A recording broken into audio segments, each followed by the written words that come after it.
সত্য কি মিথ্যা জানি না, তবে একজন মুক্তিযোদ্ধার মুখে ফজলুর রহমান সাহেবের যেই মিথ্যা কথাগুলো তিনি বলে বেরিয়েছেন, বা মুক্তিযুদ্ধ করেছেন করেননি, ট্রেনিং এর পরে এরপরে আর জয়েন করেননি, বা উনি কমান্ডার ছিলেন, এই ধরনের অনেক কথাবার্তা এসছে। বাট আমি একটু জাস্ট পরিষ্কার হওয়ার জন্য জিনিসটা দেখলাম, এবং একজন মুক্তিযোদ্ধা জনাব আইয়ুবী উনি কি বলছে আপনারা শুনুন।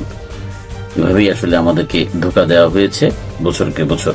কে সত্য বলছে এটা বোঝা বড় দায়, তারপরও কথাটা শুনুন। যে ফজলুর রহমান ভাই আমরা সম্মান করি, সে রাজনীতি করে, তবে তার কোনো চরিত্র আছে বলে আমি মনে করি না।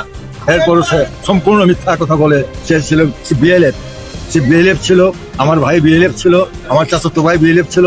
তারা যারা দুনিয়া ট্রেনিং দেওয়ার পর তারা কোনোদিন রাইফেল হাতে নেয় নাই। তারা স্বাধীন হয়েছে, তারা এই দেশে আসছে। সে বলতেছে সে নাকি কোম্পানি কমান্ডার ছিল, তার অধীনে 900 মুক্তিযুদ্ধে যুদ্ধ করছে, সে ব্যাংকারি ছিল, সে সাথে গেছে, রক্ত দিছে।